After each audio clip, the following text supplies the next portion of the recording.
lines of climate change with us for years now. Colette Pichon Battle is a generational native of Bayou Liberty, Louisiana. I'm not going to read you her whole bio, it's in your binder, but I do want to highlight that she was living in Washington, D.C. during Hurricane Katrina, practicing corporate law, and she went home to do recovery in her local community and never left. And now she is an Obama Fellow 2019, she's a 2020 TED Fellow, and she is going around the world helping communities like ours understand what climate change is doing and how we can adapt and thrive. So I commend her whole bio to you, and mostly I just want to say, Colette, you are an amazing person. I can't wait to see what you have for us tonight.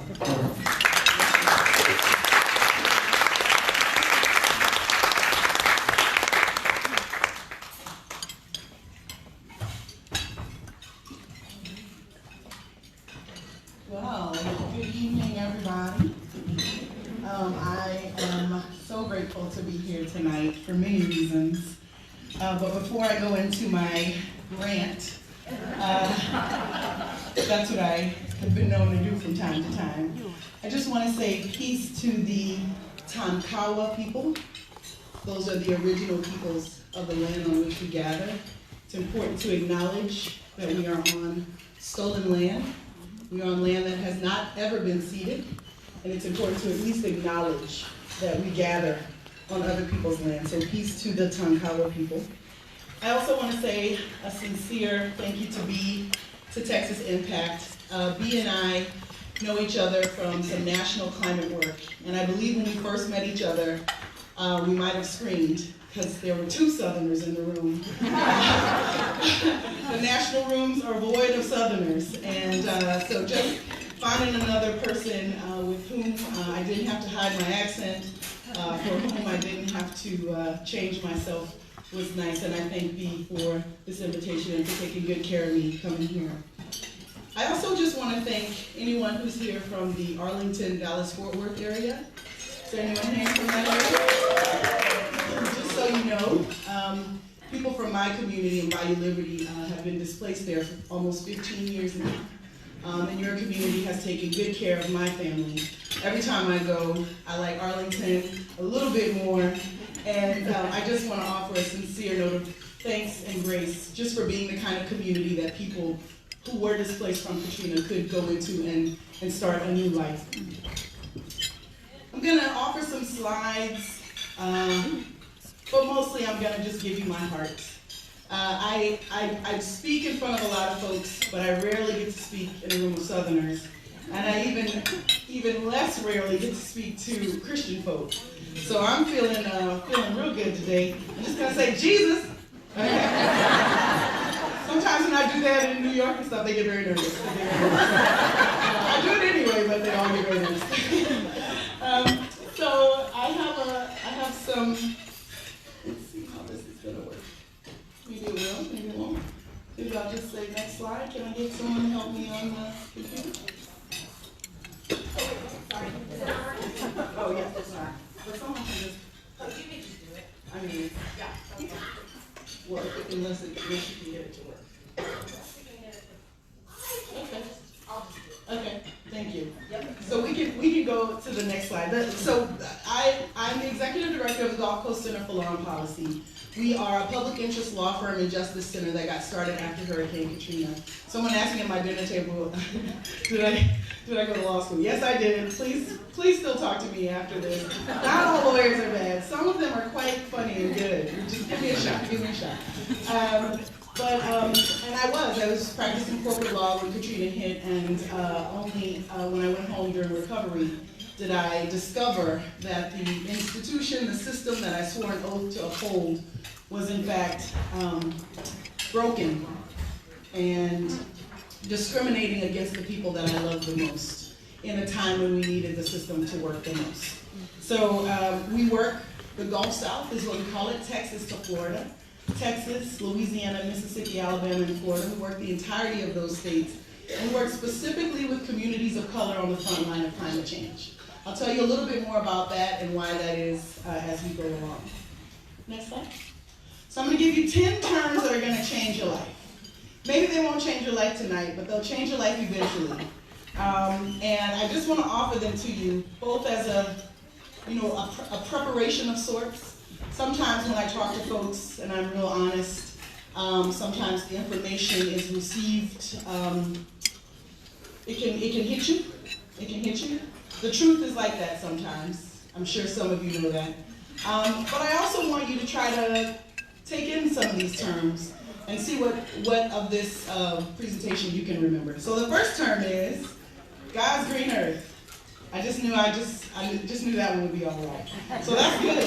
That's good. I just want you to remember the term God's green earth. My grandmother used to say it all the time. You got to take care of God's green earth. And I grew up in a Christian faith that said when people are in trouble, you have to help. That God made this creation, we have to take care of it, that we need each other. So that's my faith. That's my faith and practice. So that's one term. The next term, race. All right, got a little silence in here. That's good. So race is always the topic everyone's afraid to talk about. I have found that if we're going to tackle the climate crisis in the Gulf South, this word we're going to have to hit right on the head. And so I will be hitting it right on the head. Next term, the South. I was sitting next to someone who may have grown up in New England, but now lives in the South, I think. I'm not looking in this direction at all. What I'll say is the South has not just a special place in my heart, but a very strategic value nationally. And as you are preparing for your legislative agenda and to engage at your state houses, it's important for you to understand that the nation needs the South. The nation needs the South. And at some point, we Southerners are going to understand just how valuable we are and therefore how much power we have. Next term, privilege. Now, I heard a woman in the video say privilege, and I'll just put this word out there. Privilege is one of those words that kind of hits people one way or another. It is a double-edged sword. We're going to talk about it a little bit, but understand this. We all have privilege of some sort. I'm not talking about you have privilege and I don't have privilege. Privilege is like a scale. And we're going to talk about who has access to it and who can use it and how it's used. The next term is extractive economies. Now, anybody else raised by oil and gas money? All right, don't be shy, so am I. All your friends in South Louisiana are, we can't even deny it. So we don't deny it. We don't say that this conversation around extraction and extractive industries is one where we have to shame or blame people. It is one, however, where we have to take account and we have to be accountable. So we will touch on extractive economies, and this is a term that I'll define in a moment. Climate change. All right, good. Usually when I'm in South Louisiana or South Texas, folks run out of room on that one, that's one. But it sounds like you might already be there. It sounds like you might not need me to convince you that climate change is real. It sounds like you may have just watched that 4-minute video where the man at the end is crying because he understands what his grandchildren are facing. It is dire. It is real. We are privileged in our country to not have to worry right now, but the rest of the world is struggling. The next term is power. We'll go into that one. That feels good for everybody, unless it's being used against you. We'll talk about it. And finally, we got 2 more. Faith. Hey, Jesus again. This is so easy with this crowd. Usually I have to go explain it. I got to put some phrases with it or whatever. But the power of faith is something you all know. We need it now because we have some mountains to climb. This will be a faithful journey, loved ones. This will be a hard struggle, and we will need faith to get through. Movement. This is a term I did not know or really understand until Hurricane Katrina. I wanted to know what the answer was. I wanted to know what we needed to do tomorrow. I wanted to know what my task was. Movement was not something that I understood. We'll talk about that now. And Green New Deal. Now this one should at least get somebody hot and somebody cold. But here's what I'll tell you. The Green New Deal is a conversation. You can choose to not be a part of it, but it is a national conversation. So we're going to make some space here to define what we mean by Green New Deal in the Gulf South. Y'all with me? Yes. If you're all right, say I'm all right. All right. All right, let's go to the next slide. My shortened story, which is a really long, sad story. My shortened story is, in 2005, Hurricane Katrina hit the Gulf. It was a Category 3 when it hit the land. It was a Category 5 out in the Gulf, and then it dropped down, and it caused that damage at a 3. So everything you remember, don't think about that being like this really big stuff. Think about that as a Category 3, and understand that not just New Orleans was hit, although New Orleans was hit, places outside New Orleans were hit. And my bayou, which is north of New Orleans, right on the Mississippi border, we got the eye of the storm. We were completely wiped out. My mother is in Arlington, and in my family, a lot of my family is in North Texas because our community was completely obliterated. We have been on our land since the 1770s. The old people in my community said the water has never been so high, something is going on, something is different. And this is from the people who have lived with water. This is from the people who know water. We don't live with tumbleweeds, as I made a joke about earlier. We live with water and alligators. So when the folks who live with water don't understand what the water is doing, we have a situation. 5 years after Katrina, there was a BP oil drilling disaster. And in that 5-year span, I understood what I had not before, which was the disaster of Katrina was a climate disaster. And the disaster of the BP oil drilling disaster was a climate disaster. It is fossil fuels that are accelerating the changes in the climate. Those changes equal disasters like Katrina.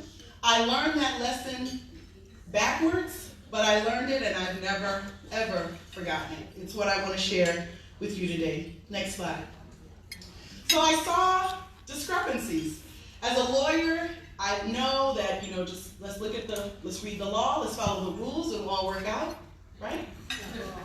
Yes, I was that lawyer. I was that one. Clearly something must be wrong on the agency end. The law is not incorrect. But what I learned is that the law is actually quite discriminatory, especially in disaster recovery. And for my community, that meant we would not have access to recovery the way other communities had. That discrepancy alone told me as a lawyer, I need to see what's happening. I need to understand a little bit more what's going on. Why is it that a certain race of people can have a totally different outcome when that storm hit everybody? Why is this group of people having trouble recovering? It was about race, y'all. Here we are. We hit it. We're here. There's some pie on the table if you need a little sweeter tonight. Race is the issue. Let's click it one more time, because I saw some census binders, and I saw folks talking about you count, and it is 2020, which makes it a census year. This is the race question on the census form last time around. And all I need you to really understand is that while you think probably race is one of those questions you can answer easily, actually, it's quite complicated. When we do a training, we go through this. We make people answer it. We show how this works. But these are the questions that our federal government has to ask so that they understand who is in our country. Why are we asking these questions? Let's go to the next slide. Well, I have some news for you. There's a longer conversation, but here's the gist. Can you click it, please? Race is not real. It's a social construct. Race was actually created by people. It didn't even used to exist at a particular point in our history. People certainly had nationality, but race was constructed, okay? It was created by humans, and there's no biological basis. It changes and shifts over time. So let me see if I can embarrass a few folks. Any Irish folk in here? Hello. How about some Italians? Yes. It is the Methodist gathering, so I'll just check and see if we have any Jewish brothers and sisters in here. Sometimes we do. Well, to those three groups in particular, I say, you used to be with us, and now you're no longer with us, because race was created and it can shift over time. And there was a time when Irish, Italian, Jewish were actually different race categories. So I don't need you to just, take it from me. We can look in history, and since you're engaging in the census, check out the race question this year. It went to the courts this year. This year, there was a question about what we can ask of people and what we get to know from people. And what's really interesting is when folks start saying, I'm a this but not a that. Like how we parse these things apart at the federal level is interesting. Race is not real. Race can shift over time. The categories of race are generally controlled by the dominating group, by the mainstream group. Let's be clear. If I declare myself white today, someone with a little more power could actually say, no, you're not. Yeah, it's determined by the mainstream class. It is a social construct. It has no biological meaning. But click it one more time for me, B. It has real consequences. It has real consequences, and we have to hold these two really crazy ideas. That it's not real and it has real consequences. We have to hold that at the same time. This should be complicated. You should be confused. This should make you a little bit wacky and crazy, because this is our society. This is what we're living in. This is not an easy conversation, because it's not easy. But let's take a risk and go in anyway. So what are some race consequences? Well, this next slide has a lot of words on it, but this is a really important slide. And it is the definition of a term called structural racism. I don't know if you've heard this term before, but structural racism is a system in which public policies or laws, institutional practices, cultural representations, think TV, and other social norms work in various, often reinforcing ways to perpetuate racial group identity. The legislation you work on, the TV you watch, the practices within your church and other institutions are part of a system that is keeping folks separated on race. It is structurally racist. Not you. I'm not saying you don't like me. I know you love me. I love you too. I'm not talking about that. I'm talking about the systems. Subtle racialized patterns in policies and in practices, they go throughout the political, economic, and social cultural structures of America. They generate differences in well-being between people of color and whites. Now, I didn't say blacks and whites. I said people of color and whites. And you have to understand, racism isn't based on anti-blackness, although it's a part of it. It's actually based on who gets to be declared white. That's the power that we're talking about. So it's used to maintain the existing racial hierarchy, even as they adapt with times or accommodate new racial ethnic groups. I'm just going to take my jacket off, pardon me. Y'all, it's okay? Is that all right? Listen, I know I'm in Texas. I know they got rules out. I'll put it back on if I need to. Somebody let me know if I need to. This system maintains the existing racial hierarchy. This is a word, hierarchy. Because race is not, oh, are you this or that? Race is how close are you to white?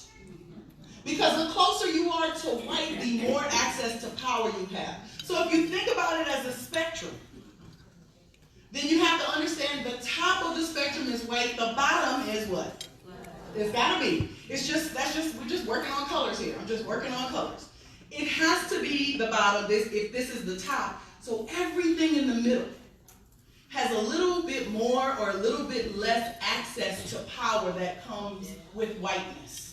Now, it's not your fault. It's the system we're in that I'm talking to you about. I'm not talking to you about being a bad person.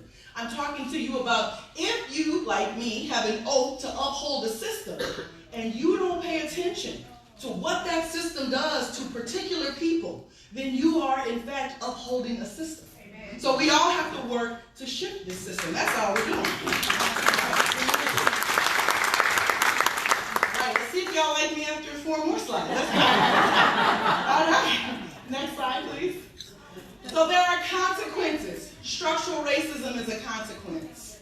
And there are consequences of these policies and practices all over the place. But we've got to start where it started.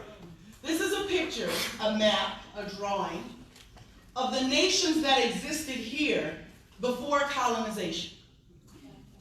This place could not have been, quote, discovered if it was in fact already populated by folks who were in fact already here and living a life. Yeah. So what we have to understand is there was a nation here. This is why I start with an honoring of land. It's the least we could do. It's the least we can do. It's honor that the land we are on is stolen. It is taken. It was not taken fairly. It was not given. It was not agreed to. And if we're going to be here and have a nice dinner, then the least we can do is say, you know, peace to the people whose land this was. Peace to the people. This same map, this is a map of the nations before colonization. Can we get the next slide? This is now a map of reservations. This is not a map of where all Native Americans are. Let me be clear. Native Americans are among you. They are here. They are real.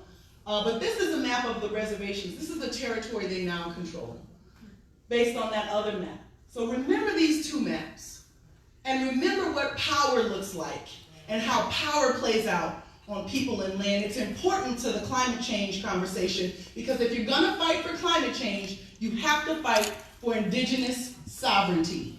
You cannot win the climate change battle if you do not get on the side of the First Nations of this land who have been fighting for their rights and their liberation since before we even got here.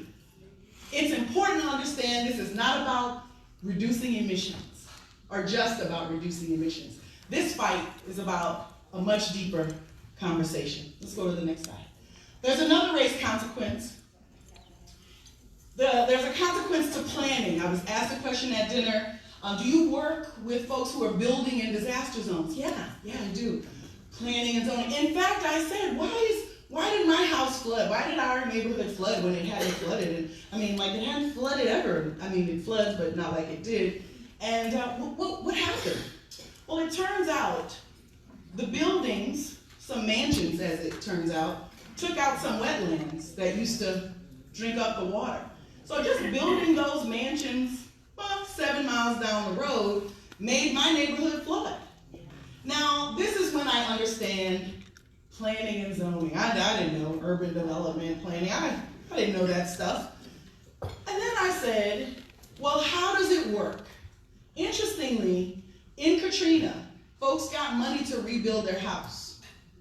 They got money to rebuild their house based on fair market value pre-storm.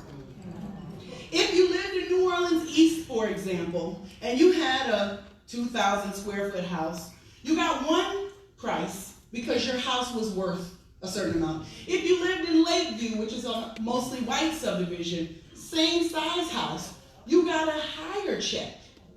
And I said, no, Home Depot didn't care. It cost the same amount of money to buy wood and nails at Home Depot.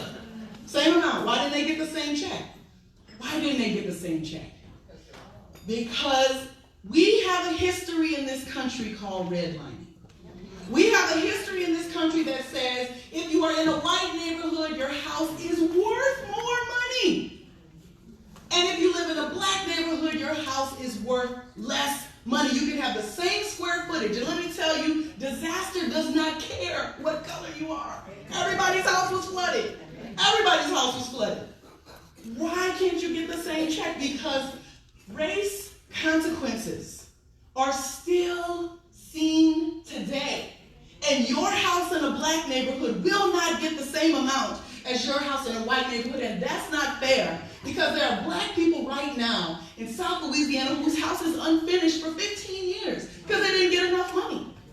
And there are people whose house in Lakeview is beautiful and it looks fantastic, and now they can get double the money as they leave because climate change is real and sea levels are rising and it is time to leave. Race consequences, they continue to happen. This one will hit you. Let's go to the first map. One click. Yes. if anybody can guess what this map is. You may use all context clues. Yeah. Yes, this is a black concentration of the United States, so says the 2010 census. Where are the black people? In the South. That's good. You know what they say when I do this? People say everywhere. Yeah, that's right. They are everywhere. That's good. We are everywhere. However, the concentration is in the South. Take a deep breath on this, y'all. Take a deep breath because I got a question. Why? Why is that population in the South? They never had slavery. I didn't hear the one word I'm looking for. Slavery.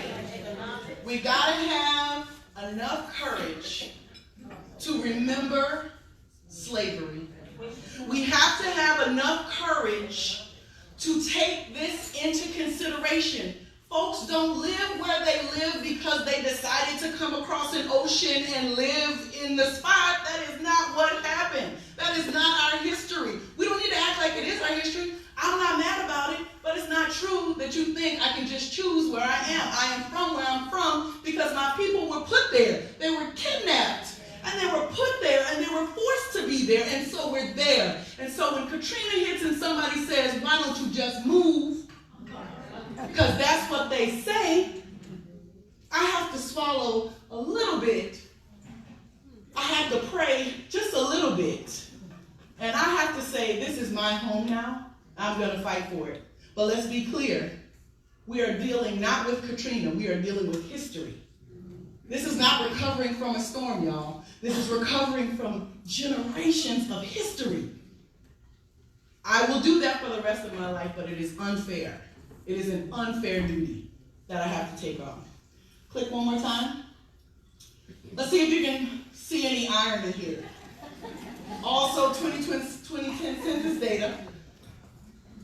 Folks like to say, oh, Colette, talk about race. It isn't really about class.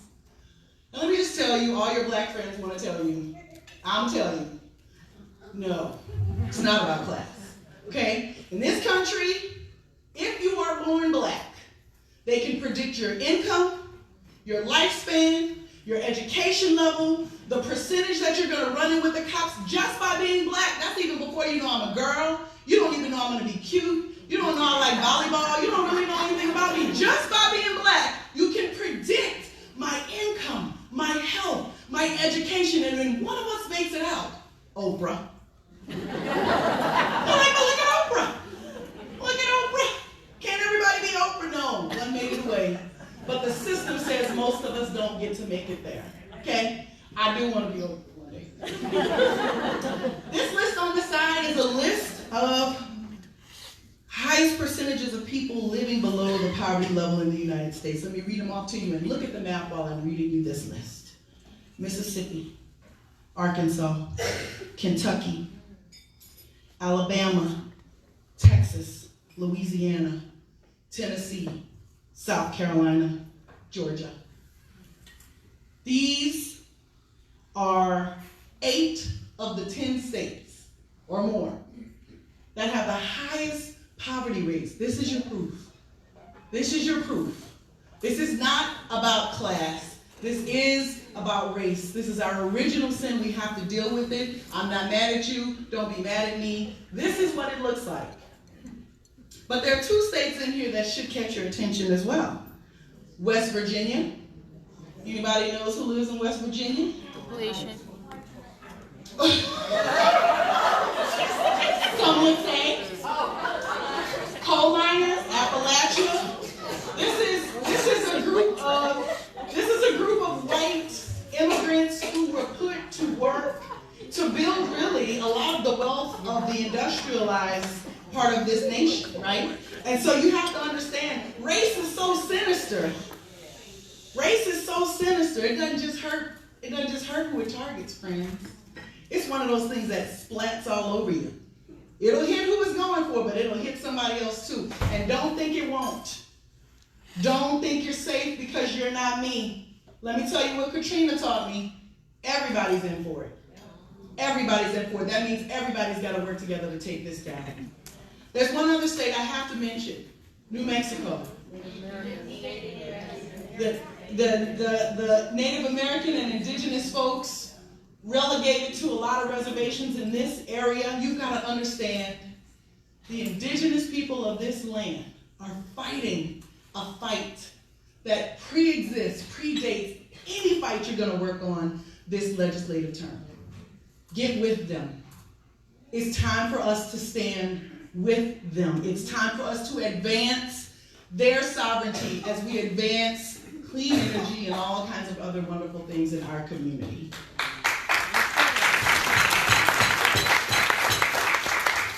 I feel bad, I get a clap and then I just go to more doom and gloom. Here's one last doom and gloom. Thank you for that. This is a slide I want to make sure you see, because I don't want you to just be mad at me. You can be mad at me, but I also want you to take some of this in. I'm not giving you any data that's just Colette's made up data. I'm giving you census data and I'm giving you studies. This study says we're going to predict the wealth, or the income. We're going to predict the income of white people, Latino people, and black people. That's their categories, that's their words. The top line, all right. I feel that courage coming. Somebody's eating the pie. The second line, which is barely discernible until about 2013, going up is Latino. Remember what I said about race hierarchy. Who is closest to white? It doesn't mean you're not brown. It means you're not black. You understand what I'm saying to you? I know this is hard, y'all. I really understand that this might be hard to take. But this is the truth. This is what the predicted income is. There is not enough bootstraps I can pull up to catch that top line. This is not about working harder. There are systems in place that will take your livelihood away from you. They will not pay you fair wages. They will not give you access to education to get higher wages. This is a system I'm talking about. This is a system I'm talking about. And this is the predicted income. And I look at this and I'm mad as an African-American woman. I'm mad about this, but I'm really scared. Because what we needed in Katrina was resources to get out of the way. And when your income is this low, you have no resources to get out of the way. And when your income is that high, you feel comfortable because you can get out of the way. It's not so bad. I went back, I checked on my house. That's what people told me. They went back. They got to leave. They went to their vacation house. That's great. If you have that kind of protection, you might survive climate change. Everybody else, we in trouble. Okay? One more race consequence is environmental racism.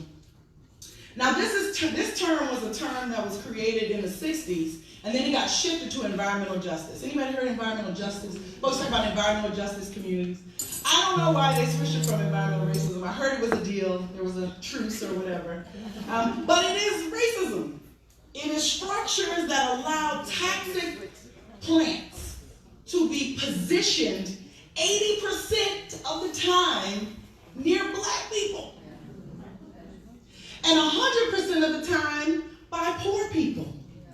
And I met a woman this morning from Denton, and I said, y'all got some bad fracking fights. And she said, I had to go to the EPA and testify on that. And everybody in the Gulf Coast was watching Denton, Texas, and those fracking fights. Who lives next to this stuff? In South Louisiana and Cancer Alley, these refineries are on the land of old plantations. Who lives next to this stuff?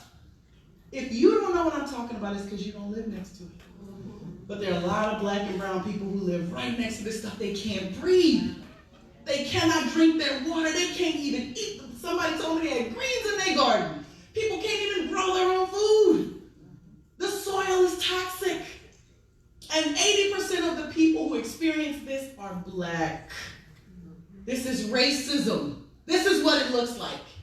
And it's connected to climate change because the same toxic stuff that is going in the soil is going in the air. It's going in the air. We'll talk about it a little bit more.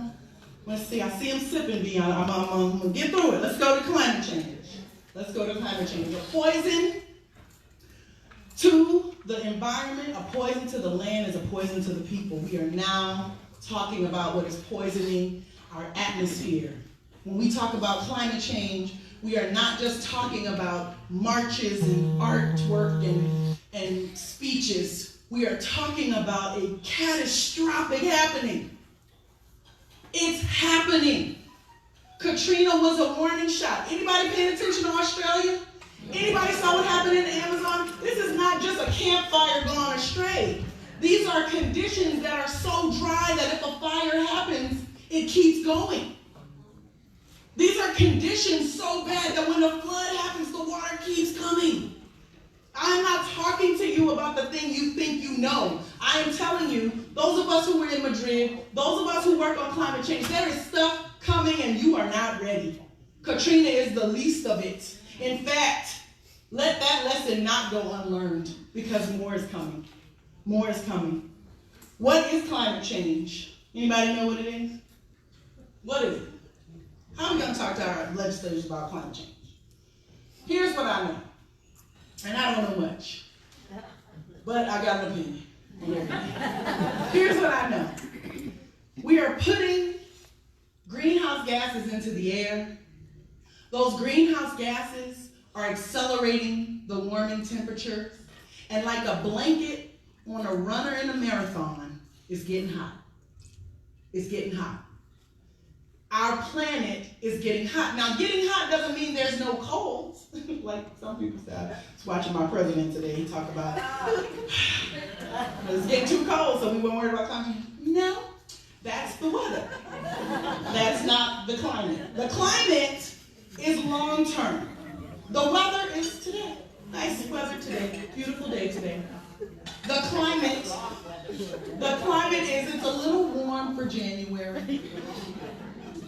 You feeling me? In South Louisiana, we have pollen on my truck when I came back. I've been traveling. Pollen. The pollen shouldn't be here for another month and a half.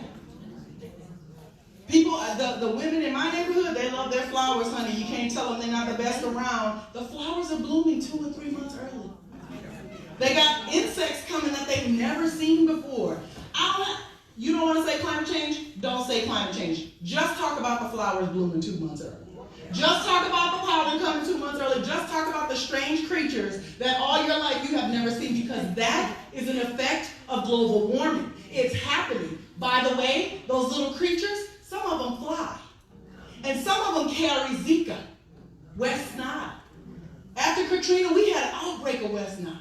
Those mosquitoes came in, it was a whole, listen, if I don't know nothing, I know alligators and mosquitoes. And I'm going to tell you, when I looked at the mosquitoes after Katrina, I was like, I've never seen this mosquito before. It's a different kind of mosquito. There are different things because the tropics are expanding because it's hot. It's hot. The globe is warming. The other term for climate change is global warming. Anybody want to guess the hottest decade on record? Anybody want to guess the 5 hottest years on record? We're in trouble. And I don't know if y'all paying attention, but if you are paying attention, the earth is warming up, things are changing, and we have to get ready. We don't have to just get ready for the disasters. We have to get ready for the policies and the practices that we have to shift if we want everybody to get out alive. And I'm not sure we do, because right now our system will let some people get out, and it will leave other people to drown in muddy waters. I've seen it. I saw it myself. And you never want to see that. Trust me. You never want to see your community on its knees like that. Next slide. So let's go through all of these really quickly. I think I just said, click it a few times for me, B. Click, click, click, click, click. See, it was gonna be impressive if I was up here. I wasn't gonna say click all this time. But I want you to know that when we talk about climate change, human activity is adding greenhouse gases to our atmosphere. It's accelerating the critical changes in our climate. We are talking about carbon dioxide, but not just carbon dioxide. We're talking about all greenhouse gases that include methane. And I have to say that in Texas and Louisiana because we say things like, oh, look, we'll do this thing. It doesn't have a lot of carbon, but it has a lot of methane. No. Okay? No. All the greenhouse gases are causing this problem. When fossil fuels, coal, oil, natural gas are extracted or burnt, they release greenhouse gases. Fracking, drilling. I don't know if I'm in Texas or not. I'm just saying, when your state's icon is an oil rig, I'm just put that out there. Just, just do with that. Just twirl on that a little bit. Because the layer of greenhouse gases around the earth is getting thicker, the earth is getting warmer. Next slide. Who's putting the CO2 in the global atmosphere? Look, ooh, I like that. Oh yeah, they're eating the pie back there. Yes. I usually have to ask. I have to tell you that when you look at this map, you should understand dark is a lot, light is a little. That's how you read this map. And somebody back there said, who's putting it in? Oh, good. Now, normally, like when I'm in New York and stuff, they say China. That's right, China. That's true. Also, the United States. And it is important to see and understand this map because what's hard for me, being a Southerner from a low-income area, I have to understand that my community is part of a global South, and I live in the country that's in the global North. These are power terminations. These are, if you live in the global North, you have all the power. You can extract from the other countries. So I live in a country that extracts from other countries, but I live in an area of the country that is extracted from. It's hard to balance this because I'm a part of the problem. This is CO2 emissions. Who's putting the stuff in the air that's accelerating the climate crisis? The dark colors are. And if you're going to say China before you say the United States, please know they have more people. Okay? I'm just going to tell you that one American uses, and I'm not even talking about a rich American or a poor American, I'm saying one American uses as much energy as 15 people in the globe. We are an extravagant nation. Before we point at any company or any politician, we are an extravagant nation. We use this energy. If there was no market for energy, there would not be this. We use this. And we have the power to stop this. And we've got to stop it now. Because this is a critical moment. The IPCC gave us 10 years. 10 years. And that was generous. We're at 8 now. We're at 8. Let's see one more map. This is energy consumption because sometimes people don't believe me. They say, yes, Colette, I believe you, but it's Texas doing all the CO2. Well, here's what I want to say. It's us per person. This is a per person map. The other one was like a country CO2 emitting into the air. This is a per person usage of energy. What kind of lights you got on at your house right now while you're sitting at the hotel, at the conference? What, anybody got solar panels? Anybody got renewable energy? Where are you getting your energy from? We're consuming it. It's us. It's not just us, but it is including us, is what I'm trying to say. Next slide. So this gets me to the hardest questions. Whose labor, you can click it one more time. Whose labor, whose life, whose land, whose labor will be sacrificed? This is a picture of the Deepwater Horizon oil drilling disaster, and I put this picture here because in April we will commemorate 10 years since the BP oil drilling disaster. We lost 11 people, many of them from Texas. Those boys were from Texas, working in on those Louisiana rigs. They're gone because this is the energy we need. We want the explosive, easy, makes us feel good energy, and it costs lives. It costs land. It costs water. It costs oceans. It costs restaurants. It costs fisheries. This is what hit us. 5 years after Katrina, 5 years after we were on our knees, 5 years we were about to stand up, and it blew up in our faces. There's somebody's life, somebody's labor, and somebody's land will be sacrificed. Next slide. Hit me twice there. This is from the BP oil drilling disaster. This is on the coast of Louisiana. And this is a bird. This is what a lot of people try to show the bird. They showed the bird. It was terrible. It's terrible. I'm from the bayou. You show me the creatures and I respond. This was terrible. But I don't know what I was more angry about. The birds or the prison labor that was used to clean up the oil with no protective gear. Prison, by the way, is the only place where slavery is still legal. You have to put these things together because if prison labor is used to clean up extractive industry disasters, we got to take down two systems at once. First of all, slavery should not be legal anywhere. So says the Lord. I know it. I talked to him. The brother told me slavery should not be here. Okay? I got it straight from the Lord. Second, we allow it in our country, in our prisons. Who gets racially profiled? Now, let me give you some stats. White people and black people commit crimes at almost the same rate. Actually, white people, a little bit more. But who ends up in jail? If you have not read the new Jim Crow, go read it. It's well cited. Anything you have trouble with, she's got great citations on it. But let me be clear. Who is in the prisons are black people and brown people, because those prisons make money off of bodies being in those beds. And when there's an explosion and oil coming onto your shores, it will be those black bodies that are legally enslaved that will be cleaning this up. We got to take that system down. And then we exploit labor here. This is a slave system. I know we get nervous about these terms, but it's what it is. This is a system of slavery. Next slide. One more time. Two more times.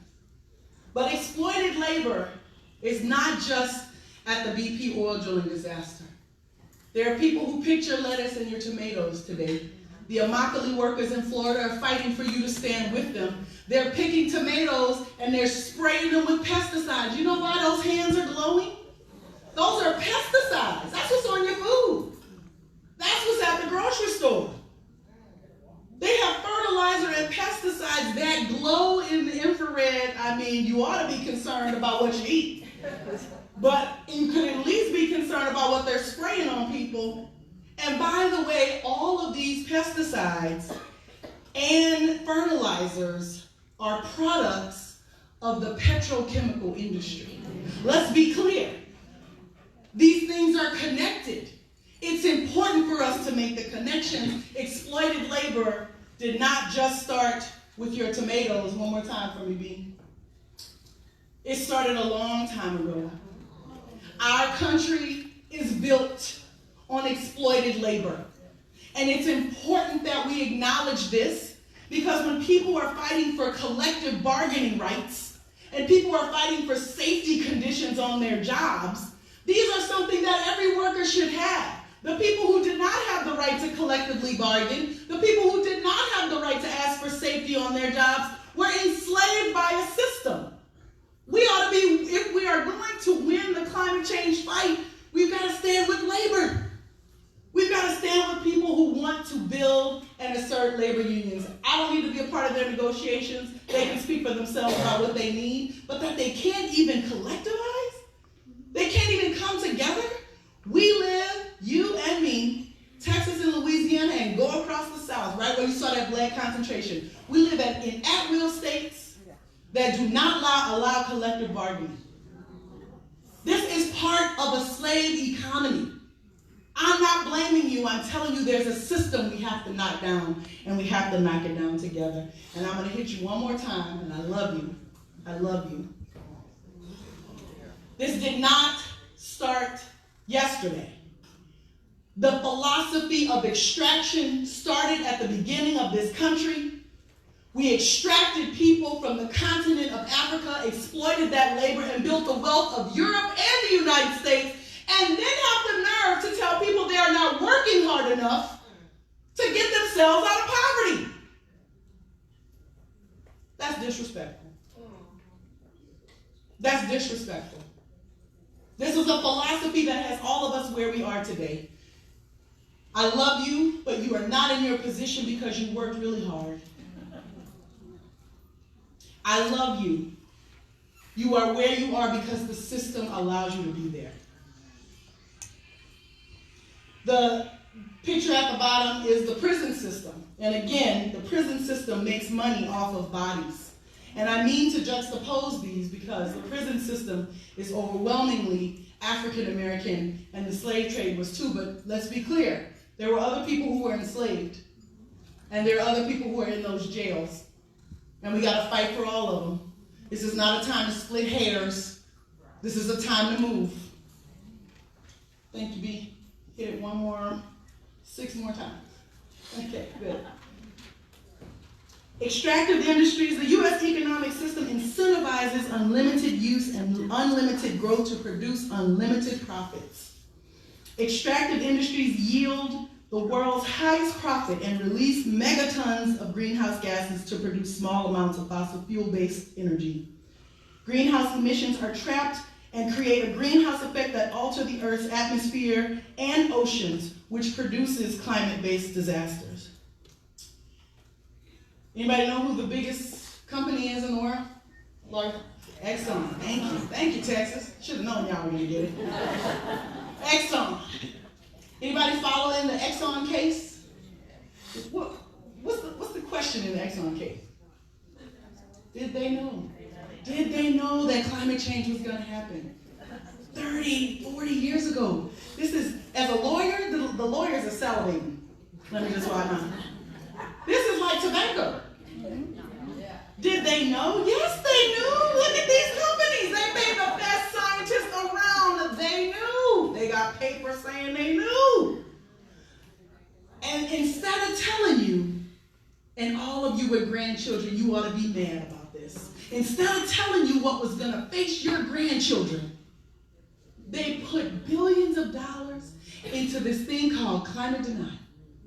They put not facts, just questions, enough to stall the public to keep their profits going. I am a child of oil and gas. I am not here pointing fingers because I don't like somebody. But oil and gas gave me a great education, and I have to acknowledge that. A lot of us benefit from oil and gas. I know that. But they lied. And what is coming is horrible. It's not bad. It's horrible. And it's not coming to my house versus your house. It's coming to the globe. The globe. We got to start connecting some dots. Hit me one more time, Lee. Or a few more times. Industries at the heart of environmental racism challenges are the same as those at the heart of the climate crisis. If we're going to fight climate change, we have to fight for environmental justice. Before being refined, the extraction of natural resources from beneath the Earth's surface requires the release of greenhouse gases.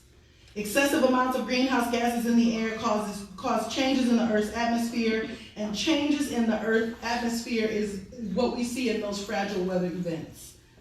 Next slide. We can sit here and talk about emissions. We can sit here and talk about even disaster recovery, but I will tell you, friends, that's the symptom. That's not the problem. Click me one time, dude. Extractive economies. From the slave economy to the prison economy to the fossil fuel economy, that's the problem. Hit me another time. Mass production. Talked to somebody this morning, they were talking to me about, they got information about climate change at Walmart. That's good. I'm glad somebody's at Walmart. That's where the masses go. That's where the masses go. But guess what? Those shelves are stocked. There is more stuff on those shelves than we will ever use. And we extract it from places that we don't even know where they are. And people we don't even care about just so we can save $1. Just so we can save $1. This mass production, hit me one more time, B, is also connected to mass consumption. I saw somebody roll a tomato across the table today so that nothing got wasted. And you know what? My grandmother used to work like that. She used to live like that. Everything had a place, even scraps. We collecting scraps, got to bring them across the ditch, and I didn't know what she was doing, but we feeding all kind of animals in the woods and stuff. Nothing went to waste. Look how much we waste. Look how much we waste. We go to the big stores that produce the big stuff, and they keep all the stocks, all the shelves stocked. And we go home and we unwrap it and we throw the wrapper away. We eat half of it. Then we put it in a plastic bag. We throw it in a landfill. We got some work to do, y'all. We part of this problem. Hit me one more time. I love you. I love you. Try to make it go down. This is a problem. White supremacy is a problem. We have to say it. I'm not blaming you. We don't have to fight about it. Factually, this is a problem. I'll be at the bar if there are any recovering Catholics later. I don't know what the Methodist drinking thing is, but Catholics, meet y'all at the bar. We need to talk about this one. This one is not about you. It is about a system that keeps that hierarchy in place. We got to knock that hierarchy down, but some people, even good people, don't really want brown people to be in charge of them and tell them what to do. That's some work. That's some work we got to do. That's some work we got to do. And it's not easy work, because everything you've been taught. You got to unlearn it and then learn something again. That's work. But we got to do it, because if we don't do it, we don't address the real causes of climate change, which include white supremacy and include racism, patriarchy, and oppression in general. I won't go into all of this, but this is a full bottle of whiskey. If we want to talk about it, let's talk about it. So now I'm going to hit you with the Green New Deal. The Green New Deal became a political, whatever, fire. I read it. I read the resolution put out by Alexandria Ocasio-Cortez and Senator Murphy. I liked it. It was bold. It is bold. It is the least we should want of our representatives. But it did not include my community. It didn't include fisheries. It didn't include a lot about disaster. It didn't include the things we needed to see. So I took a page out of privilege that I've learned from some of my friends.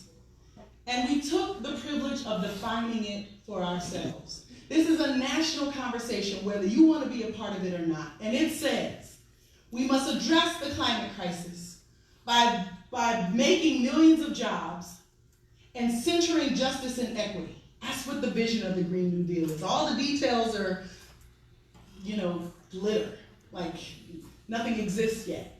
But the vision is to address the climate crisis through millions of jobs with justice and equity in the center. We took the opportunity to say we want a Green New Deal for the Gulf South, Texas, Louisiana, Mississippi, Alabama, and Florida.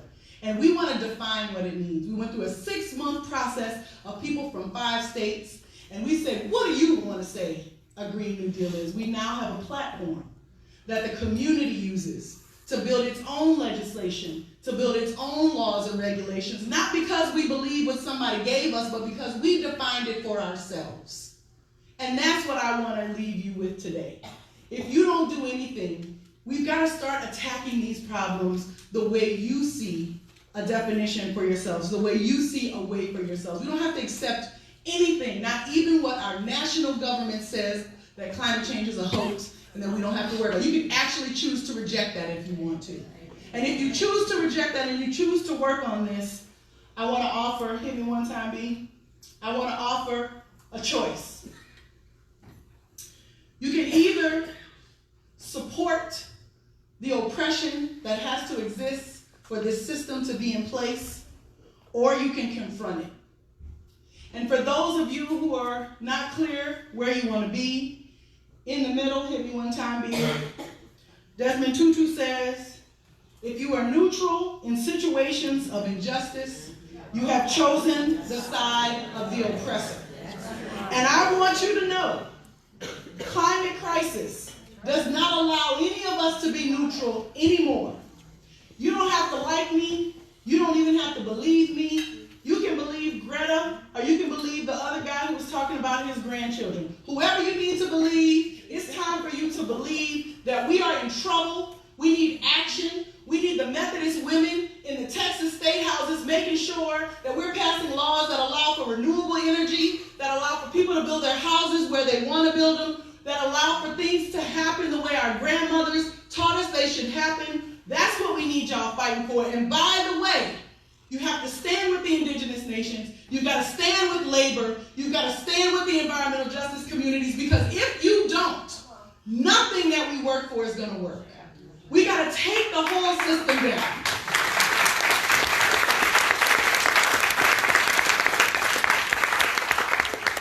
We don't have to blow it up.